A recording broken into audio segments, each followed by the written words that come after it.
হয়েছে। চলে যায় এখান থেকে, যা। তুফান পোষ মানে না, পোষ মানায়।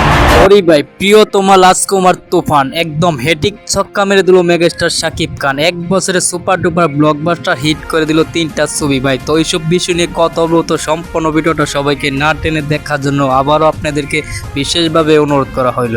তো ভাই কি বলবো, আর বইলা তো আর শেষ করা যাবে না। এক বছরে মাত্র 12 মাসে 3টা সিনেমা রিলিজ দেওয়াটা কিন্তু মুখের কোনো কথা না ভাই, এটা কিন্তু কাজে কামে একদম প্রমাণ দিয়ে দিচ্ছে মেগাস্টার শাকিব খান।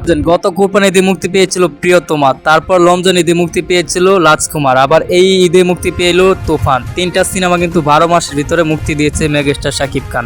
3টা সিনেমা সুপার ডুপার ব্লকবাস্টার হিট হওয়া কিন্তু এটা ভাই কিন্তু মুখের কথা না, সেটা কিন্তু শাকিব খান একদম কাজে কামে একদম প্রমাণ দিয়ে দিয়েছে যে সে কোন লেভেলের সুপারস্টার, কোন লেভেলের মেগাস্টার, সেটা যে একদম প্রমাণ দিয়ে দিয়েছে মেগাস্টার।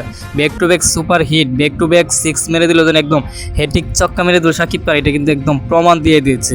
সেই হিসেবে আমি বলতে পারি 100% শিওর বিশ্ববাজারে এমন কোনো নায়ক তৈরি হয় না যে এক বছরের ভিতরে মাত্র 12 মাসের ভিতরে 3টা সিনেমা রিলিজ দিতে পারে, 3টা সিনেমা যে একদম সুপার ডুপার ব্লকবাস্টার হিট করতে পারবে, এটা আমার মনে হয় না কেউ আছে এরকম নায়ক, আমার দৃষ্টিতে পড়ে না। তারপরও আপনাদের কি মতামত সেটা কিন্তু অবশ্যই জানাতে পারেন। তবে আমি এখানে কিছু নায়কের উদাহরণ দিতে পারি, যেরকম বলিউডের আপনি শাহরুখ খান ধরতে পারেন, আমির খান, সালমান খান, অক্ষর, ঋতিক, তারা কিন্তু বছরে একটা সিনেমা রিলিজ দিতে পারে না। তারা একটা সিনেমা রিলিজ দেওয়ার পর আবার 2 বছর 3 বছর ওয়েট করে তারপর একটা সিনেমা নিয়ে আসে। কিন্তু শাকিব খান কিন্তু বছরে 4টা 5টা সিনেমা রিলিজ দিতে পারে, কিন্তু 4টা 5টা সিনেমা কিন্তু যোগ্য অনুযায়ী সুপার ডুপার হিট হয়ে যায়। কিন্তু যাই হোক, আপনাদের কি মতামত সেটা কিন্তু অবশ্যই কমেন্ট বক্সে জানাবেন, আর ভিডিও কেমন হচ্ছে সেটাও কিন্তু অবশ্যই জানাবেন। আর ভিডিওতে একটা লাইক দিয়ে চ্যানেলে নতুন হয়ে থাকলে প্লিজ সাবস্ক্রাইব করে দিয়ে পাশে থাকে বেল আইকন বাজিয়ে দিবেন পরবর্তী ভিডিওর আপডেট পাইতে।